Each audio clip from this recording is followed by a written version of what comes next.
Welcome to the History Maps podcast. Today we are undertaking a comprehensive exploration of the Kingdom of Mrauk U, which was this formidable maritime state situated on the Arakan coastal plain. Right, and it thrived for a really long time, from 1430 all the way to 1785. Yeah, and this deep dive is a key part of our Southeast Asian history series. We are pulling from a pretty dense stack of sources today. We really are. We have academic texts, various historical chronicles, some really detailed architectural analyses, and these comprehensive geopolitical reconstructions from Leiden University and other scholarly institutions. So the mission of this deep dive is to understand a state that just completely defies the conventional borders we tend to draw around culture and geography. Because, well, you are looking at a kingdom defined by a massive central paradox. Yeah, it is a fascinating contradiction. You have a Theravada Buddhist state that actively synthesized Islamic administrative practices, right? And they partnered with these rogue European mercenaries and somehow built a vast maritime trade empire that successfully fended off both the massive Mughal empire and ambitious Burmese dynasties for centuries. Okay, let's unpack this. Right, so to understand the mechanics of how a state like this even forms, you really have to look at the severe political fragmentation of the early 15th century. Because it wasn't always this unified powerhouse. Not at all. The region that would eventually become the Kingdom of Mrauk U, the Arakanese Little, it was geographically caught right between much larger, highly aggressive neighbors. So they are in a vice. Exactly. To their east, you had the Burmese Kingdom of Ava, and then to their south, the Mon Kingdom of Pegu. And the local Arakanese authority was essentially being crushed. They were suffering relentless, really devastating raids from both sides. So they are dealing with a constant existential threat right on their borders. What was the catalyst that actually broke that local power structure? The actual breaking point arrives in 1404. The Arakanese king at the time, Naramikla. Who is also recorded in the chronicles as Min Saman, right? Yes, exactly. He faces a massive invasion. Burmese troops from Ava, and they are commanded by the Crown Prince Minikyazwa. They just sweep into the Arakan territory, and the invasion is decisive. Naramikla is completely ousted from power. He loses everything. He does. He abandons his realm, fleeing west for his life, and he actually crosses the frontier to seek political refuge in the Bengal Sultanate. Specifically, he takes up residence in their capital city of Gaur. Now, a deposed king fleeing to a neighboring power, I mean, that is a standard historical trope. But the timeline here in the sources is what really stands out. He does not just take a brief diplomatic trip to ask for a loan and a few soldiers. No, he spends 24 years in exile in Gaur. 24 years. I mean, that is an entire generation. It is a massive chunk of a lifetime, and it is a critical period of observation and education for Naramikla. While he is living in Gaur, he is embedded within this highly sophisticated, wealthy, and militarily dominant Islamic sultanate. He isn't just sitting idle waiting for things to blow over. Right. He is meticulously absorbing their administrative frameworks. He is studying their logistical military organization and just observing how they manage this vast agrarian and trade-based economy. So by the time he secures the backing to return and reclaim his throne in 1430, he is bringing back much more than just a desire for revenge. Exactly. But we should talk about the terms of his return. Yeah, let us examine that, because a neighboring sultanate does not just hand an exiled king an army without a massive catch. What was the price of this backing? Well, the price was heavy. The Bengal Sultanate provides Naramikla with a substantial force of Afghan adventurers and heavily armed Bengali cavalry. Okay. And with his military backing, he successfully drives out the occupying powers, he crushes local opposition, and reestablishes his authority. Yeah. However, here is the catch. Right. In exchange for this army, Naramikla is forced to accept official tributary status to Bengal. So he is a vassal. Yes. He has to cede strategic border territories, and crucially, he must legalize the circulation of Islamic gold dinars within his newly reclaimed realm. So he reclaims his crown, but fundamentally he is answering to the power that put him back on the throne. In the immediate aftermath, yes. But Naramikla makes a highly calculated decision regarding where he will rule from. He abandons the old, vulnerable centers of Arakanese power entirely. He decides to start fresh. He decrees the establishment of a completely new capital. He chooses a location that will become the city of Mrauk U. Now, the sources spend a lot of time analyzing this specific geographical choice. And if you look at a map of the region, the placement of Mrauk U seems to dictate the entire strategic future of the kingdom. The geography is just a masterclass in combining defensive insulation with really aggressive economic positioning. The city was established roughly 65 kilometers upriver from the open coast. Okay, so quite a bit inland. Right, near the junction where the flat deltaic plains meet the rugged foothills of the Arakanese mountain range. But specifically, the city is sited right near the tidal limits of two major waterways, the Daulat and Mrauk rivers. Now, the tidal limit is a very specific geographical feature to anchor a capital on. Can you break down the physical mechanics of why that matters? Think about the environmental hazards of the Bay of Bengal. It is a body of water that is infamous for generating devastating maritime storms, massive cyclones, and tidal surges. Right, highly volatile weather. Exactly. So if you build your capital directly on the coast, you are entirely exposed to that weather. But when you build 65 kilometers inland, right at the point where the ocean's tidal push up the river finally wanes, you create this natural buffer. Ah, I see. The inland distance dissipates the destructive energy of coastal cyclones. Yet because the Daulat and Mrauk are deep, navigable rivers, Mrauk U retained direct, unimpeded access to the sea. So they essentially build a sheltered, deep-water harbor safely tucked away in the interior. Precisely.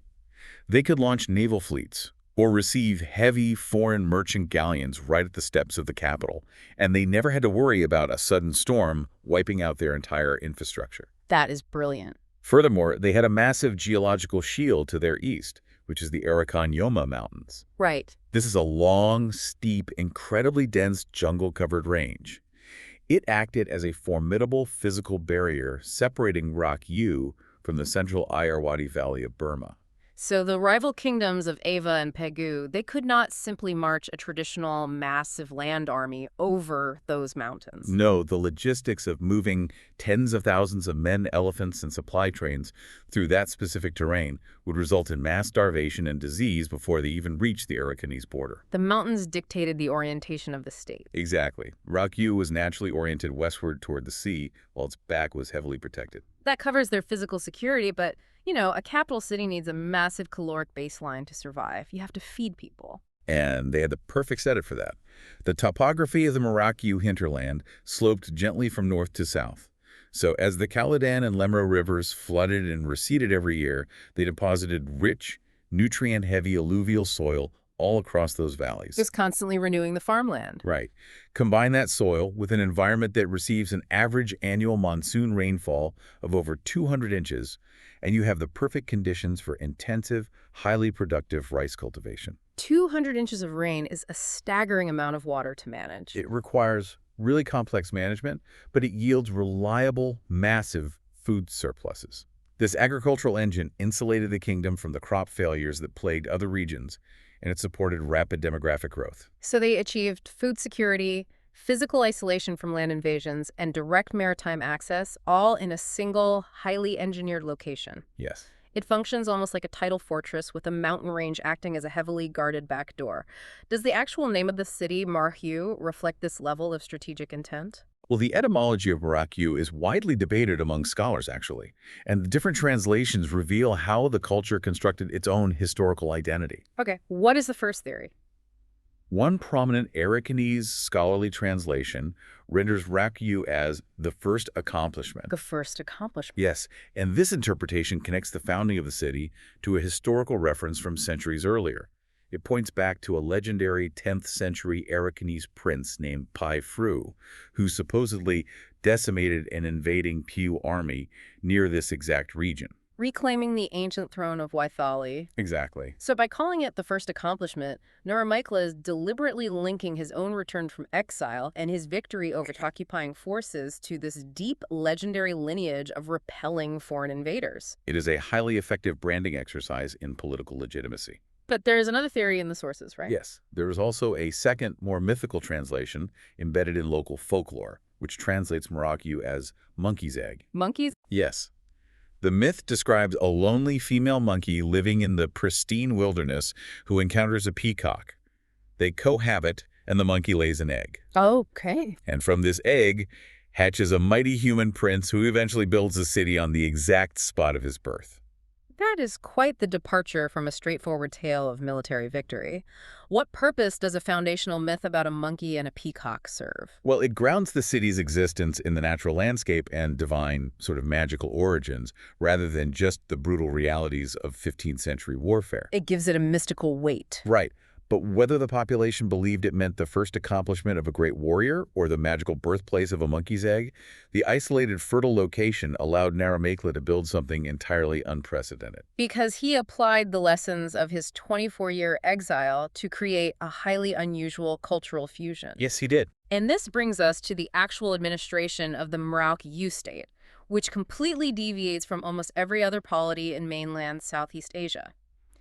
The sources detail a deep, systemic integration of Islamic and Persian cultural practices into the core identity of a Theravada Buddhist kingdom. It is very unique. We touched on the fact that Naramekla returned as a vassal to the Bengal Sultanate, but that dynamic changes over time, right? It changes significantly. Within a few decades of Naramekla establishing the city, Mrauk U gains its total political and military independence from Bengal. So they are no longer a vassal state paying tribute. Correct.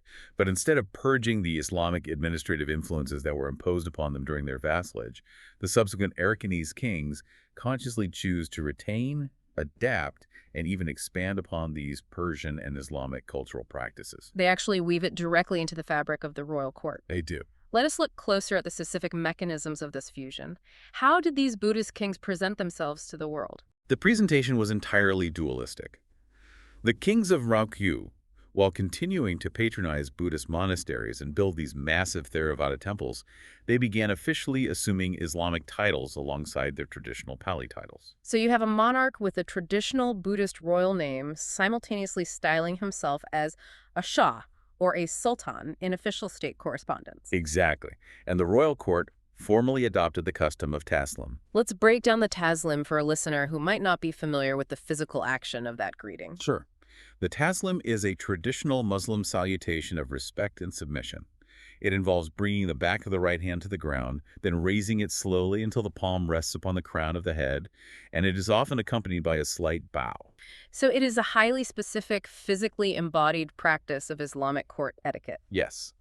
For a Theravada Buddhist nobility to adopt this as the standard greeting in the presence of their king demonstrates a profound level of cultural synthesis. And the physical appearance of the nobility shifted as well, didn't it? It did. They eschewed the traditional dress of the Burmese kingdoms to their east.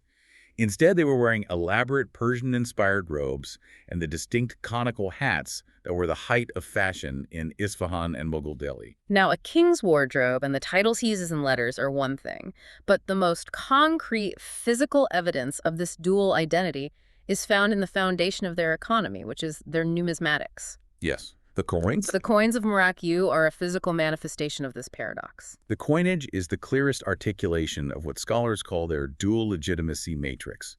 For a period spanning over 2 centuries, from 1430 to roughly 1645, the Mrauk U kingdom minted currency that was completely intentionally hybridized. What does that look like? If you hold a silver coin from this era, on one side you will find the kalima. And the kalima is the fundamental Islamic declaration of faith. There is no God but God, and Muhammad is the messenger of God. Correct. The state stamped this declaration in elegant Arabic and Persian scripts right onto their state currency. Wow, I mean, that is a huge statement. It is. But when you flip that exact same coin over, the reverse side features traditional Buddhist or Hindu iconography. Like what? Such as the Srivatsa, which is an ancient symbol associated with fortune and royal authority in Indian religions.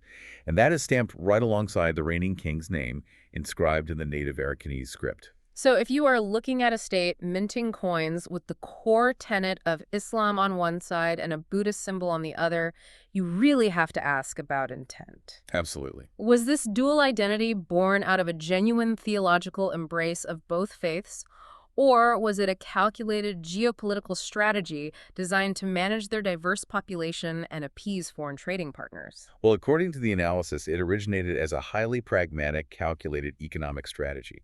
Though, you cannot enforce a practice like that for centuries without it resulting in genuine cultural integration over time. Yeah. Consider the geopolitical reality Mrauk U faced. They were operating across 2 entirely distinct spheres of influence. To their east, on land, they needed to maintain their legitimacy, within the deeply ingrained ancient Theravada Buddhist networks of mainland Southeast Asia. Because their core agricultural population was Buddhist. Exactly. And the monks held significant social power. But the land to the east is not where the money is coming from. No, the immense wealth was coming from the sea to their west. They needed to dominate the highly lucrative trade routes of the Indian Ocean and the Bay of Bengal. And those routes were controlled by a different demographic. Those maritime routes were overwhelmingly controlled by Islamic merchants, Persian traders, and the massive naval presence of the Bengal Sultanate and later the Mughal Empire. So the coinage is basically a physical passport for trade. It is economic lubrication. By minting silver coins prominently featuring the Kalima, the Arakanese kings ensured their currency would be instantly recognized, trusted, and accepted by foreign Muslim merchants across the ocean. That makes total sense. And by adopting the title of Shah, they projected a recognizable, culturally compatible image of sovereign authority. It resonated with the Islamic powers they were trading with, negotiating with, and occasionally fighting against. They constructed a geopolitical facade that allowed them to face east as a traditional Buddhist monarch and face west as a Muslim sultan. And this pragmatism extended far beyond just symbolism. It permeated the highest levels of the Mrauk U government. How so? Prominent Muslim ministers were elevated to positions of massive power within the state apparatus. They served as prime ministers, actively directing state policy. They functioned as qadis. And a qadi being a magistrate or judge who rules in accordance with Islamic religious law. Yes. The kings allowed qadis to run dedicated judicial courts within the kingdom to manage the legal affairs of the Muslim population and foreign traders. That is a lot of delegated authority. Crucially, Muslim officials frequently served as lashkar uzirs. Which means what? It is a Persian term translating roughly to war ministers or chief ministers of defense. At various points in Mrauk U's history, when a king ascended the throne as a minor and a regency was required, these Muslim ministers held supreme, de facto authority over the entire Buddhist kingdom. The sources highlight a specific administrator named Magan Thakur to illustrate this level of integration. Magan Thakur is the prime example of this system in action. During the mid-17th century, the throne passed to King Sandathuhama while he was still a child. So his mother takes over. His mother assumed the role of queen regent. But to ensure the stability of the state, she entrusted the daily administration of the kingdom to Magan Thakur, a highly respected Muslim scholar and minister. He effectively ran the country during the king's minority. And there were others, right? Another notable figure is Sulaiman, who served as prime minister, actively managing the state treasury and the complex logistics of the general administration. This environment of dual administration and open trade also fostered a highly unique cultural legacy, particularly in the realm of literature, because, wealthy states often patronize the arts to project power, and Mrauk U was no different. The royal court of Mrauk U transformed into a major cosmopolitan center of literary patronage. They utilized Persian and Bengali as official court languages right alongside their native Arakanese. So they are conducting state business in multiple languages. Yes, and they actively sponsored eminent poets. For instance, the poet Daulat Qazi wrote what is considered the first Bengali romance, and he did so under the direct sponsorship and financial support of the Lashkar Uzir, Ashraf Khan. The sources also spend considerable time on the life of Shah Alol, who is widely considered one of the greatest 17th century Bengali poets. His presence in the capital really highlights how deeply embedded these Islamic networks were. Shah Alol's life in Mrauk U demonstrates the profound religious and cultural pluralism of the city. While living under the patronage of the Arakanese court, Alol translated massive, complex Persian literary works into Bengali, bridging these distinct cultural traditions. But his religious life is equally telling. It is. Alol was officially initiated into the Qadiriya Sufi order by a prominent religious leader named Qazi Syed Masood Shah. So you have a major Sufi initiation taking place right in the capital city of a Theravada Buddhist kingdom, supported by the wealth of the royal court. It was an environment of intense, highly functional pluralism. But it is vital to understand that this tolerance was not born out of modern utopian ideals of diversity. Right. It was not about being progressive. No, it was driven by the absolute overriding necessity of managing complex maritime commerce. This administrative sophistication and cultural flexibility were the exact tools Mrauk U used to become an economic powerhouse. Because they were not just a tolerant society, they were a highly aggressive, expansionist empire. Extremely aggressive. And that transition from a well-defended, culturally diverse capital into an expansionist empire leads us to their golden age. How far did their influence stretch at their absolute peak? From roughly 1599 to 1603, Mrauk U reached the absolute zenith of its power. Their territorial control expanded massively along the coast. How massive? They achieved dominance over the entire Bay of Bengal coastline, stretching from the dense mangrove swamps of the Sundarbans at the mouth of the Ganges River, all the way down the coast to the Gulf of Mardabin. That is hundreds of miles of highly contested coastline. And managing that territory funneled immense wealth back to the capital. At its height, the city of Mrauk U swelled to hold an estimated 160,000 inhabitants. Wow, okay, wait. 160,000 people in the early 1600s. To put that into perspective, a population of 160,000 made Mrauk U one of the largest, most densely populated, and most prosperous urban centers in all of Asia at the time. It was rivaling many major European capitals of the same era. But sustaining a population of 160,000 people requires an incredible velocity of wealth. We know they had the rice surplus from their geography, but how did they generate the hard currency to support a city of that size? They possessed the strategic foresight to capitalize on a massive macroeconomic shift that was occurring across the entire Bay of Bengal. What was shifting? Well, prior to the late 16th century, the dominant, most profitable trade axis in the region generally ran north to south, mostly hugging the coastlines. But as Mrauk U was rising to power, global trade demand shifted, and the primary maritime routes pivoted to an east-west axis, cutting straight across the open ocean. So they realized the highway of global trade is moving, and they decided to build a toll booth right in the middle of it. Exactly. Mrauk U positioned itself as the indispensable, highly fortified central node on the new trade route. This route linked the major textile ports of the Coromandel coast in India with the lucrative spice markets of Aceh and the island of Java in Indonesia. So any merchant ship crossing the Bay of Bengal essentially had to interact with Mrauk U's sphere of influence. It was unavoidable. They are acting as the ultimate middlemen, taxing the flow of goods. But a healthy economy requires domestic exports. What is Mrauk U actually producing to sell to these foreign merchants? Their domestic exports were highly diverse and extremely valuable.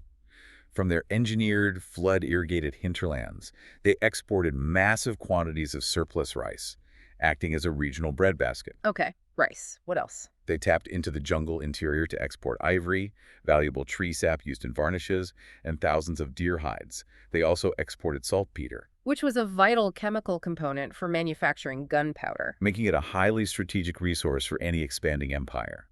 But one of their most lucrative and, frankly, logistically complex exports was live elephants. See, the mechanics of the elephant trade always sound impossible. We are talking about capturing, transporting, and selling animals that weigh several tons using 16th century wooden ships. It required incredible state capacity to manage. The Arakanese kings organized massive, highly coordinated royal hunting expeditions deep into the dense jungles to capture wild elephants. Once you have them. Once captured and trained, these elephants were incredibly valuable military assets. They were highly sought after by the military forces of the Deccan Sultanates over in central India. What were they using them for? The Sultanates required elephants for heavy siege warfare. They literally used them as living battering rams against fortress doors. And they used them for tactical shock combat on the open battlefield. So Mrauk U figures out the logistics of walking a multi-ton siege weapon onto a wooden cargo ship and sailing it across the ocean. They facilitated the entire supply chain. And in return for the elephants, the rice, and the saltpeter, Mrauk U imported vast quantities of high-quality textiles from India, tobacco, fine porcelain, industrial steel, and crucially, advanced European firearms, cannons, and gunpowder technology to further arm their own military. While the maritime trade was booming, they were also deeply involved in extracting wealth from the overland trade routes. And the sources detail a specific diplomatic arrangement called the Ruby Treaty, which really highlights their pragmatic approach to security. The Ruby Treaty is a fascinating study in economic pragmatism over state pride. Explain how it works. Mrauk U wanted to maximize their tax revenue from the overland trade routes, specifically the trade in highly valuable Shan rubies.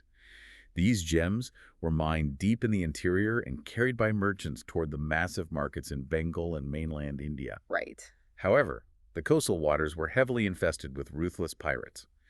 Ironically, as we will discuss shortly, many of these pirates were mercenaries that Mrauk U itself occasionally employed. So the merchants carrying fortunes in rubies do not want to risk putting their goods on a ship where they will likely be intercepted by pirates. Exactly. To ensure these rubies made it safely into the taxable markets without being lost at sea, Mrauk U negotiated a formal, binding non-pursuit treaty with the Changma raiders. And who are the Chama? They were an indigenous hill group that controlled the overland mountain passes. Let me make sure I understand this mechanism. The state essentially makes a formal pact with a group of overland bandits in order to bypass the maritime bandits. That is precisely how it functioned. The treaty established a system of mutual non-pursuit and guaranteed safety across the border frontiers. The Changma agreed not to raid the ruby caravans. And in return, Mrauk U granted them certain concessions and safe harbor. This guaranteed safe overland passage for the merchants carrying the gems directly into Bengal. so they get their cut. It ensured the flow of high-value goods continued uninterrupted, filling the royal treasury through transit taxes, completely circumventing the pirate-infested waters. We have discussed the rice, the elephants, and the rubies, but we have to address the other major source of their wealth. And the sources we are working from mandate strict impartiality here, and it is crucial to look at the economic mechanics of this dispassionately to understand how the state functioned. The immense, sprawling prosperity of Mrauk U was heavily driven by an extensive, systematically organized slave economy. It was not just a byproduct of war. It was a central, structural pillar of their state revenue. How is it structured? The Arakanese naval forces, operating frequently alongside heavily armed Portuguese mercenaries, conducted massive, systematic raids deep into the Ganges Delta. Right up the rivers. Yes, they would navigate their shallow draft ships far up the river networks into the sovereign territory of Mughal Bengal. They aggressively attacked vulnerable villages and trading towns and captured thousands of inhabitants at a time. The logistics of human trafficking on that scale are grim. Where were these thousands of captives taken, and how are they physically utilized to generate wealth within the Mrauk U economy? The captains were transported back down the coast to Arakan under brutal conditions. Once there, their labor was divided into two primary economic streams. What was the first?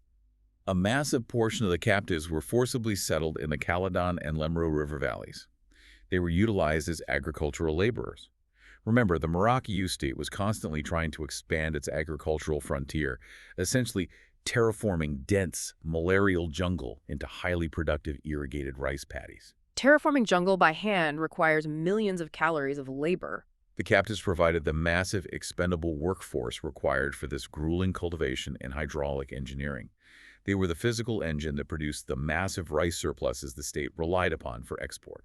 And what was the second stream of this economy? The second stream was direct commodified export. Captives who were not sent to the agricultural valleys were sold in the busy markets of Mrauk U directly to foreign merchants. And the Dutch East India Company, known as the VOC, emerged as one of the primary, most consistent buyers. The VOC was operating on a global scale at this point? Yes, and their operations required immense labor. The VOC actually established a permanent, heavily fortified trading factory right in the city of Mrauk U in 1635. Right inside the city. And it operated continuously until 1665. The Dutch factors systematically purchased these captives in bulk to supply the intensive labor demands of their own expanding colonial spice plantations far to the south. Like where? Specifically in Batavia and Ambon in Indonesia, Mrauk U acted as the primary supplier for the Dutch colonial labor machine. When you look at Mrauk U during the specific era, the picture that emerges is deeply complex. It functions almost like an incredibly wealthy, heavily militarized free trade zone. That is a good way to describe it. You have high culture, sophisticated Bengali poetry, and nuanced religious synthesis operating side by side with the brutal, state-sponsored commerce of systematic raiding and human trafficking. The wealth generated by the rice surplus, the elephant trade, the ruby transit tolls, and the slave economy allowed the kings in Mrauk U to fund a sprawling, highly aggressive military apparatus. But there is a flaw. A massive one. Here is the critical vulnerability in their system. To execute these constant raids into Bengal, and to protect this mountain of maritime wealth from the encroaching million-strong empires of the Mughals and the Burmese, Mrauk U relied on a military strategy that would ultimately tear the state apart. They outsourced their warfare. Yes, they relied almost entirely on foreign mercenaries. Because if you possess a mountain of wealth, but your core population is not large enough to field an army to protect it, you have to buy swords. How did they structure this mercenary military? They utilized entirely distinct, specialized groups for different domains of combat.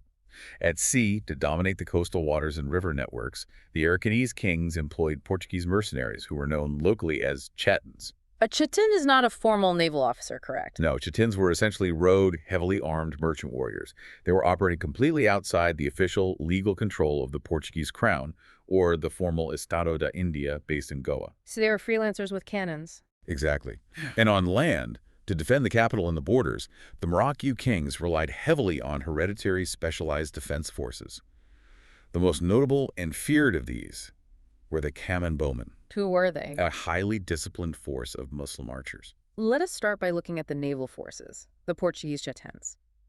Dealing with heavily armed naval mercenaries whose only loyalty is to profit seems incredibly volatile. The alliance with the Portuguese was chaotic, bloody, and marked by constant double-crossing. But initially, the Mrauk U kings felt they had no choice. What did they offer them? They granted these Chittans significant land grants and tax-free trade privileges.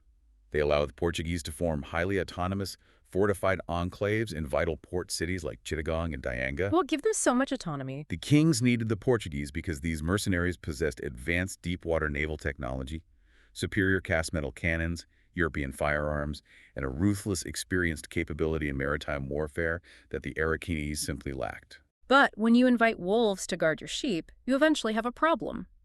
The sources detail multiple instances where the mercenaries simply turned their guns on their employers. Who are the key figures in these betrayals?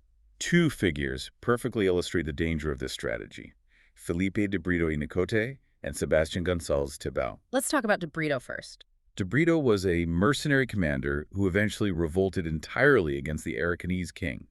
He managed to secure the backing of the Portuguese viceroy in Goa and attempted to carve out his own independent sovereign domain right on the Arakanese coast. That is a massive crisis. It was, but Sebastian Gonçalves Tibau's betrayal was even more devastating to the state's military infrastructure. The mechanics of Tibau's betrayal read like a pirate novel. Walk us through exactly how one mercenary manages to cripple a royal navy. Tibau's background is important here. He was a Portuguese adventurer who had barely survived a previous brutal Arakanese attack on the mercenary settlement of Dayanga. Okay, so he already has bad blood with them. Right. After escaping, he managed to ingratiate himself and enter the service of a local wealthy Raja. However, shortly after taking the job, the Raja died under highly suspicious circumstances. I see where this is going. And Tibau immediately seized all of the Raja's wealth and territory for himself. So he has a clearly documented track record of poisoning his employers and stealing their land. And despite this, the King of Mrauk U hires him. The geopolitical pressure was that immense. King Minrazagi of Mrauk U was facing a massive threat from advancing Mughal forces. He was desperate for experienced naval commanders. So he overlooks the red flags. He does. He sought Tibau's assistance, officially inviting him back into the fold and giving him command alongside Arakanese officers. He gives command of his fleet to a known traitor, and it goes exactly as poorly as you would expect. It backfires catastrophically. The combined Arakanese and Portuguese forces actually achieved significant initial success, pushing back the Mughals. So the tactical alliance works briefly. It does. But once the immediate threat is neutralized and the combined fleet is operating out at sea, Tibau decides it is time to eliminate his allies and take the spoils. He calls all the senior Arakanese naval captains together. To do what? Inviting them aboard his flagship for a strategic council. He gets all the royal commanders in one room on his territory. Exactly. Once the Arakanese captains are safely aboard his vessel and separated from their men, Tibau has them all murdered. Brutal. With the royal command structure decapitated, his mercenaries rapidly board and capture the leaderless Arakanese ships, adding the royal vessels to his own private fleet. He steals the navy. He then takes this newly expanded armada and seizes the highly strategic, wealthy island of Sandwith for himself. By 1610, Tibau had effectively stolen a massive portion of the Arakanese navy, established his own island kingdom, and began aggressively raiding the very Arakanese territory he had been hired to protect. So the naval mercenaries are actively stealing the royal fleet and occupying sovereign territory. That is the crisis at sea. Meanwhile, back on land in the capital, the state's reliance on the Kamen archers is presenting a totally different but equally fatal kind of threat. The dynamic with the Kamen bowmen was more insidious because it happened inside the palace walls. The Kamen were a specialized, hereditary force of elite Muslim archers. They had actually been present in Arakan for centuries. So they weren't new arrivals. No, earlier kings had deliberately settled them in strategic river valleys, granting them tax exemptions in direct exchange for mandatory military service. They were deeply integrated into the state. But their sheer numbers and the political power within the capital dramatically escalated due to a highly volatile event in 1660. This is where the internal politics of the massive Mughal Empire spill violently over the border into Mrauk U. In 1660, the Mughal prince Shah Shuja is fleeing for his life. He has just fought a massive, bloody war of succession for control of the Mughal throne against his brother Aurangzeb. And he loses. Shuja loses the war. He knows he will be executed if he stays in India, so he seeks formal political asylum in the independent Kingdom of Mrauk U. He does not arrive alone, though. The logistics of his arrival fundamentally destabilize the city. Shuja arrives at the Arakanese court with a massive retinue. He brings thousands of loyalist soldiers, courtiers, and his elite personal guard. But crucially, he brings the remnants of his provincial treasury. How much wealth are we talking about? The sources estimate he arrived in Mrauk U carrying over 23 tons of treasure. We are talking gold, silver, and priceless Mughal jewels. Consider the physical reality of that. 23 tons of treasure dragging through the jungle on carts and elephants pulling into a capital city. That much sheer wealth arriving overnight changes the economic and political gravity of the entire kingdom. What happens to Shuja and his gold? King Sandathutama initially grants Shuja asylum, likely eyeing the wealth. But the political temperature in the capital rapidly boils over. Tensions escalate over control of the treasure. Shuja makes aggressive demands for ships so he can travel to Mecca, which the king denies. So Shuja is trapped. Paranoia sets in. It is fueled by rumors that Shuja, realizing he is trapped, is actively plotting with his loyalists to assassinate the Arakanese king and take the throne of Mrauk U for himself. The situation becomes untenable. The exact details in the chronicles are murky and contradictory, but the outcome is violently clear. The Arakanese forces launch a preemptive strike and turn on Shuja. His compound is attacked. He is forced to flee the capital into the dense jungle where he is relentlessly hunted down, eventually captured and executed by the king's forces. The prince is dead, and the king likely claims the 23 tons of treasure. But Shuja's massive, highly trained army of archers is still sitting right there in the capital. Following the execution, the Arakanese king makes a fateful administrative decision. Rather than expelling Shuja's leaderless soldiers or executing them, he decides to absorb these highly trained Muslim archers directly into his own royal guard. Wait, what? Massively expanding the ranks of the existing common division. He brings the army of the man he just executed into his own palace to protect him. And it severely backfired. By concentrating that many elite, battle-hardened soldiers in the capital, the king inadvertently shifted the balance of power. He gave them the keys to the castle. The Cayman archers quickly realized that they possessed a total monopoly on elite, disciplined martial force within the immediate vicinity of the palace.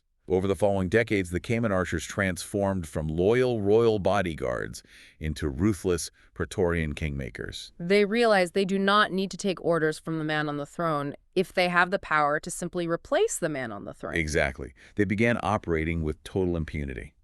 They engaged in a cycle of assassinating sitting kings, violently elevating weak, pliable puppets to the throne, and routinely plundering the royal treasury whenever their demands for payment were not met. They took the state hostage. They severely, fatally destabilized the crown from within, turning the monarchy into a hostage of its own military. When you look at this strategy objectively, outsourcing your military to heavily armed freelancers, whether they are Portuguese pirates stealing your navy on the coast, or heavily armed archers assassinating your kings in the palace, is a recipe for absolute disaster. Why did the Mrauk U kings tolerate such extreme Praetorian instability for so long? Because when you look at the demographic reality of their environment, they had absolutely no other choice. What do you mean? If we connect this to the bigger picture of state survival, Mrauk U was playing a desperate game of deterrence. The core ethnic Arakanese population simply could not support the vast territorial claims the state was making. They didn't have the numbers. More importantly, they could not field native armies large enough to fight the massive, million-strong populations of the Mughal Empire expanding from the west, or the Toungoo and Kambang dynasties aggressively expanding from the east. They simply lacked the manpower to hold the borders. They lacked the sheer numbers, and they lacked the highly specialized manpower required for specific types of warfare. To control the Bay of Bengal, and enforce their trade monopolies, they absolutely needed the deep-water naval technology, the navigation skills, and the cast metal muzzle loaders of the Portuguese. And on land? To hold the land frontiers against massive armies, they needed the disciplined, massed archery and cavalry tactics of the common and Afghan forces. So it is a calculated risk. It is a desperate calculation. The kings fully knew these mercenary groups were incredibly dangerous and prone to mutiny. The threat of being immediately conquered, annexed, and destroyed by the Mughals or the Burmese was an absolute existential certainty without them. They chose the internal poison to fight off the external predators. It was a strategy that successfully sustained their empire for centuries, allowing them to project power far beyond their natural limits before the internal rot finally consumed them. But before this internal instability tore the kingdom apart from the inside, the kings of Mrauk U utilized their immense wealth, the profits from the rice, the elephants, the ruby transit, and the slave trade and their mercenary-backed military victories to construct some of the most formidable, awe-inspiring stone monuments in all of Southeast Asia. The architectural legacy of Mrauk U is entirely distinct from other famous historical sites in the region. How so? If you look at the thousands of ancient temples in Bagan, located in central Myanmar, they're constructed primarily of mud, stucco, and clay bricks. That architecture is perfectly suited to the arid, dry zone of the interior. But Mrauk U is on the coast. Mrauk U is situated in a coastal region battered by monsoons, receiving over 200 inches of rain a year. Mud brick would simply melt away. Their monuments had to be built of solid, deeply hewn stone. And because the city was under constant looming threat of invasion from all sides, these structures were not just delicate places of worship. They were designed to act as dual-purpose facilities, spiritual centers, and literal physical fortresses. They engineered bunker temples. Let us examine the two most famous examples, starting with the Shittaung Temple. The Shittaung, which translates to the Temple of 80,000 Images, was constructed between 1535 and 1536 by King Min Bin. The timing of that construction is highly significant. It happens immediately after a major military crisis. Exactly. In 1534, just a year prior to construction, a massive fleet of Portuguese mercenaries attempted a brazen, decapitating raid. What was their plan? They sailed their galleons right up the Caladan River, intending to bypass the defenses, plunder the capital of Mrauk U, and likely hold the king for ransom. How does the king defend a riverine assault against superior naval firepower? King Min Bin's forces used the geography against the attackers. As the Portuguese fleet navigated into the narrower upper reaches of the river approaching the city, the Arakanese deployed fire ships. Break down the mechanics of a fire ship attack in a narrow river. You take older, expendable vessels, pack them tightly with highly combustible materials, pitch, oil, dry wood, saltpeter, set them ablaze, and let the river current carry these floating infernos directly into the densely packed enemy fleet. And the Portuguese ships are too heavy to move. In a narrow river channel, the heavy Portuguese galleons could not maneuver out of the way. The fire ships smashed into the fleet, setting the wooden hulls and rigging on fire, causing mass panic and effectively destroying the invasion force. Min Bin managed to beat back a technologically superior enemy through tactical brilliance. And once the smoke clears, he immediately builds the temple. He builds the Shittaung as a direct physical monument to that victory over the Portuguese. The architecture reflects the trauma and the triumph. It is an imposing fortress-like structure featuring incredibly thick stone walls, highly defensible narrow passageways, and heavy stone roofs designed to withstand bombardment. And inside? Inside, its labyrinthine corridors are said to hold 80,000 intricately carved stone statues and reliefs of the Buddha. The king built it to commemorate the repulsion of the fleet, deliberately intertwining the concept of divine cosmic protection with the brutal military prowess of the state. And as is so often the case with royal dynasties, the son eventually takes the throne and immediately tries to outdo the father's legacy. Indeed. King Min Bin's son, King Mindika, ascends the throne in 1554. He looks at his father's bunker temple and decides he must surpass it to secure his own legacy. What does he build? He commissions the Koe-thaung Temple, which translates to the Temple of 90,000 Images, literally adding 10,000 more statues just to outdo his predecessor. It is the largest monument in Mrauk U. It is built on a massive, sprawling scale with multiple ascending stone terraces, designed to look like a mountain of stone.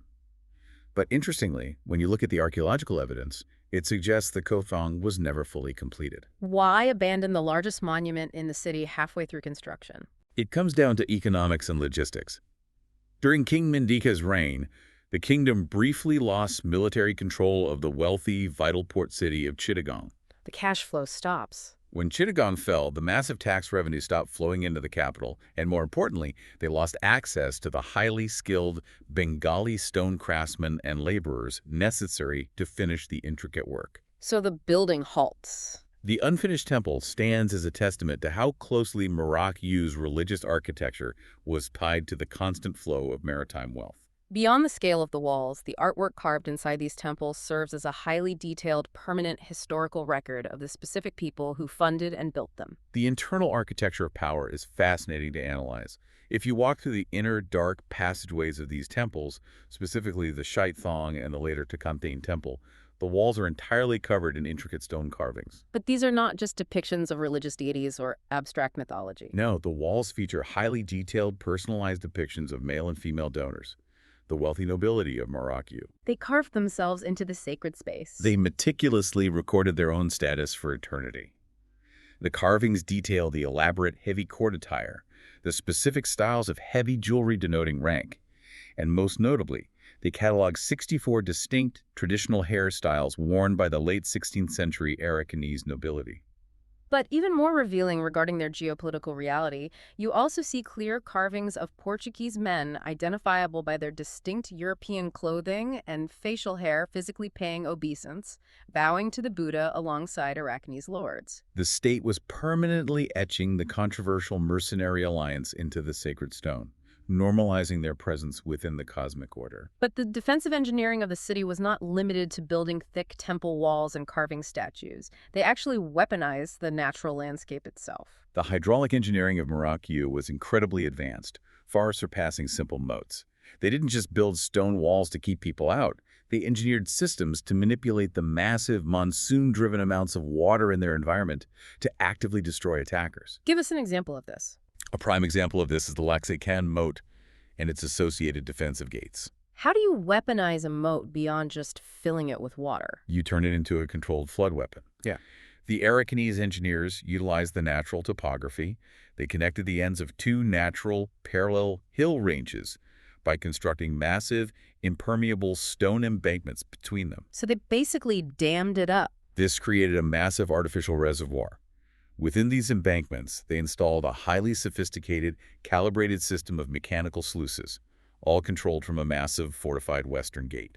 Walk us through how this system functioned dynamically during an enemy siege. Imagine a massive Burmese or Mughal land army has managed to march on the city. They set up their siege camps, their infantry lines, and their heavy war elephants in the lowlands surrounding the capital walls. And the defenders just watch. The Arakanese defenders, safe behind their embankments, simply wait for the optimal moment, and then they crank open the mechanical sluices. They deliberately release the massive, pent-up volume of water from the reservoirs, instantly flooding the surrounding lowlands and defensive moats. They wash the enemy away. They create instant, impassable, deep-water swamps. The sudden deluge bogs down the heavy enemy infantry in thick mud, ruins their gunpowder supplies, and completely neutralizes the mobility of their war elephants. It's devastating. It effectively drowns the siege efforts of their enemies in a tide of engineered mud and water. The state considered this infrastructure so vital to their survival that we have found stone inscriptions detailing the appointment of high-ranking, specific state officials whose sole dedicated job was the daily upkeep and security of these critical sluice gates. So consider the psychological impact on a visitor. When a foreign merchant, a Mughal envoy, or a volatile mercenary captain sailed their ship into the harbor of Mrauk U, they did not just see a bustling market. They saw massive stone bunker temples, highly weaponized floodplains ready to drown an army, and intricate stone carvings of their own people bowing in submission to the Arakanese gang. It is quite an image. Were these massive monuments primarily acts of genuine religious devotion, or were they highly calculated displays of geopolitical intimidation meant to overawe anyone visiting the city? They were seamlessly, fundamentally both. In the traditional Theravada Buddhist conception of kingship during this era, there is no hard dividing line between acquiring religious merit and projecting state power. They are one and the same. So religion and statecraft are blended. Yes. The kings routinely and formally consulted senior Theravada monks for astrological and spiritual guidance before undertaking major political, economic, or military endeavors. The temples serve multiple functions simultaneously. Exactly. The kings used these massive stone structures as secure, holy repositories for sacred relics, which legitimized their spiritual authority. But they also used them as physical, indestructible archives for their historical lineages. Like a stone record. For example, the Shittaung pillar is a massive inscribed stone housed in the temple that meticulously traces the Arakanese royal lineage back over centuries, physically and publicly validating the current king's absolute right to rule. By building these indestructible stone fortresses and filling them with sacred images, the kings visually and permanently intertwine their divine favor with their earthly, brutal military capability. It signaled to any merchant or mercenary observer that attacking Mrauk U meant attacking an impregnable fortress that was actively protected by the cosmos itself. But history shows that stone walls, flooded moats, and divine favor can only hold off the inevitable realities of geopolitics for so long. The expanding borders of Mrauk U, constantly driven westward by their insatiable need for slave raids and trade dominance, eventually collided violently with the expanding borders of the most powerful, resource-rich empire in the region. This collision brings us to the 90 Years' War. This was a protracted, utterly devastating and complex conflict fought between the Kingdom of Mrauk U and the massive Mughal Empire. And this lasted for how long? This multi-generational war spanned from roughly 1602 all the way to 1666. What was the primary theater of this conflict? What were they actually fighting over for 90 years? The central theater was the economic heart of Bengal. They were fighting for absolute control over the highly productive, wealthy regions around the cities of Dhaka, Sripur, and crucially, the vital deepwater seaport of Chittagong. If you look at the map, the Mughals are aggressively pushing their empire east into Bengal, expanding their land holdings. Simultaneously, the Arakanese are aggressively pushing their naval raids west. It is a slow-motion, inevitable collision. Exactly. But for a very long time, Mrauk U wasn't just holding a defensive line. They were actively winning the war. How does a tiny coastal state beat the Mughal Empire? They were highly effective because they understood the terrain better than the Mughals. How so? The Mughals were fundamentally a massive land-based agrarian empire. Their unmatched military strength lay in deploying tens of thousands of heavy-shot cavalry across open plains. Right. But the terrain of the Ganges Delta, an endless shifting maze of rivers, dense mangrove swamps, and deep monsoon mud, completely neutralized their traditional cavalry strengths. You cannot charge horses through a swamp. And the Arakanese. The Arakanese, however, operating their nimble, shallow draft Jalia boats and utilizing the deepwater firepower of their Portuguese naval mercenaries, completely dominated the complex riverine warfare. Let us mark the high water point of Arakanese dominance, because they pulled off some staggering tactical victories. A critical, shocking moment occurred in 1626. The Arakanese fleet, utilizing the river networks, sailed deep into sovereign Mughal territory and actually assaulted and sacked the city of Dhaka. Dhaka was the Mughal provincial capital of Bengal. That is an incredibly brazen strike. It was a massive humiliation for the Mughals. The Arakanese forces penetrated the river defenses, plundered the provincial capital, took thousands of captives, and rapidly withdrew down the river before the massive, slow-moving Mughal land armies could effectively organize and respond. They struck and vanished. Later, in 1643, they proved they could also win in a set-piece naval battle. The Arakanese fleet engaged a massive Mughal navy in the open waters of the Delta and inflicted a crushing absolute defeat. The numbers on that battle are staggering. Out of a combined fleet of 75 heavily armed Mughal ships, the Arakanese forces destroyed or captured 70 of them. Wow. Only 5 Mughal ships managed to survive and retreat. For decades following these victories, Mrauk U operated with almost total, terrifying impunity along the entire Bengali coast. But you can only poke a bear as vast and resource-rich as the Mughal Empire for so long before they finally commit the overwhelming resources necessary to crush you. The fatal turning point finally arrives in 1664. The Arakanese fleets launch yet another massive destructive raid, attacking Dhaka again and completely destroying a fleet of 160 Imperial Mughal ships. That is the final straw. This event finally pushes the Mughal Emperor, Aurangzeb, past the point of tolerance. The raids are threatening the economic stability of his empire. He resolves to end the Arakanese threat permanently, once and for all. Aurangzeb does not take the field himself, though. He delegates the destruction of Mrauk U to a specific commander. He appoints his own maternal uncle, Shaista Khan, as the new governor of Bengal.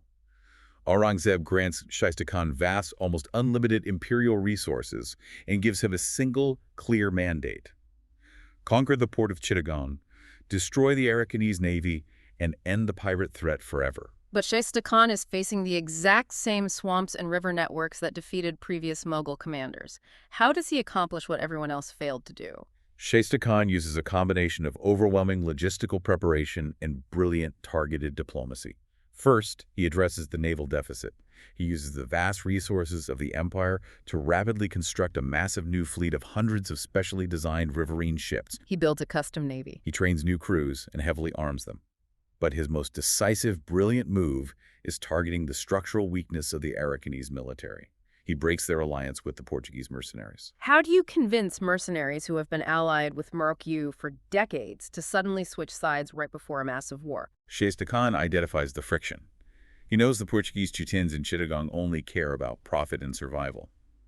He uses a combination of massive financial bribes, threats of total annihilation by his new fleet, and he heavily leverages a recent diplomatic incident where the volatile Arakanese king had actually attacked a Portuguese settlement in a dispute. So he drives a wedge between them. Shaista Khan essentially tells the mercenaries, "The Arakanese will eventually turn on you, and I am coming with an unstoppable fleet. Join me and keep your wealth or die with them." He successfully convinces the Portuguese chieftains in Chittagong to completely dissect the Mughal side. He flips the mercenaries. He flips the very foundation of the Arakanese naval advantage.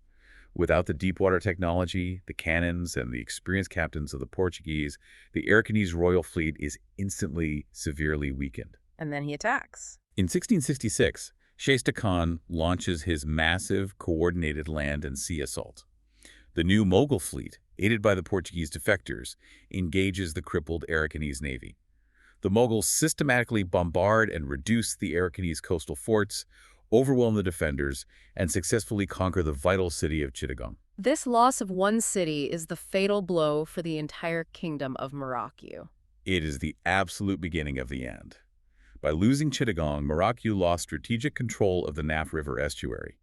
This permanent loss completely severed their primary, necessary access to the maritime trade routes of the Bay of Bengal. Without Chittagong, they could no longer launch the massive slave raids into Bengal that provided the labor for their agriculture and the human capital for their exports. The vital, lucrative slave labor revenues that had funded their massive state apparatus vanished overnight.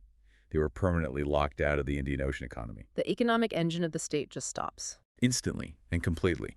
Following the decisive Mughal victory, the global markets react. The Dutch East India Company, the VOC, realizes the power dynamic on the coast has permanently shifted, and Mrauk U is no longer a viable, stable supplier. So they leave. They cease their operations, pack up, and permanently close their fortified factory in Mrauk U. With the trade gone, the economy of the kingdom undergoes a severe, devastating, century-long contraction. And when the money dries up, the internal stability shatters. Rural poverty spikes massively as the agricultural system breaks down. The central authority of the kings collapses entirely. The Kaman archers in the palace, no longer receiving their massive paychecks, engage in an endless, bloody series of palace coups, assassinating kings every few months. It's just anarchy. The centralized state completely fragments into chaos. The kingdom rots from the inside for over a century. And the final collapse, when it comes, does not come from the Mughal West, but from the Burmese East. Yes. In 1785, the deeply weakened, economically starved, and politically fractured kingdom is finally overwhelmed. King Bodapaya, the aggressive ruler of the rising Burmese Konbung dynasty, senses the vulnerability. He makes a move. He launches a massive, brutal invasion, marching his armies directly across the Arakanese Mountains, the very barrier that had protected Mrauk U for centuries. So the barrier falls because there's no army left to defend it. The Burmese forces conquer the city of Mrauk U with little organized resistance. They systematically sack the city, massacring citizens and deporting tens of thousands of Arakanese back to central Burma to serve as slave labor, effectively depopulating the region. That's a brutal end. But crucially, to finalize the destruction of the state's identity, Bodapaya's forces enter the sacred temples and physically carry off the revered Mahamuni Buddha image. They steal the central relic. This statue was the physical, spiritual, and cosmic symbol of Arakanese sovereignty. By dragging it across the mountains as a trophy to the Irrawaddy Plains, the independent kingdom of Mrauk U permanently ceased to exist. So if you step back and look at the complete historical arc, you see how these complex mechanisms interacted. The incredibly pragmatic dual legitimacy matrix, the brilliant synthesis of Theravada Buddhist and Islamic administration, and the heavy, risky reliance on foreign mercenaries fueled a 350-year empire. It was a very delicate balance. It allowed a geographically isolated state to punch far above its weight class and dominate the Bay of Bengal, but that very reliance on volatile mercenaries and the constant structural requirement for slave revenue to fund the state ultimately contained the seeds of their own destruction. Once the mercenaries flipped their loyalty and the vital ports were lost, the empire simply starved to death. What's deeply fascinating to consider here is the physical legacy that remains behind after the politics fade. Like what? Today, in 2024, the ancient hewn stone ruins of Mrauk U, the massive bunker temples, the 80,000 statues of the Shittaung, the remnants of the engineered hydraulic moats, they all still stand, enduring the monsoons in modern Rakhine state. Wow, I mean, that is a resilient physical legacy. And tragically, this exact same geographic area, these same river valleys, have once again become a site of active, intense military conflict. The centuries-old stone monuments are currently caught in the crossfire of modern mechanized warfare. It forces you to pause and reflect on the durability of power. The physical remnants of history endure, acting as silent stone witnesses to the cyclical rise, the violent collapse, and the slow erosion of political power over the centuries. It challenges you to consider what the vast empires of our modern era will ultimately leave behind in stone when the tide of history eventually rolls back. Thank you for listening. History Maps. Learn history visually.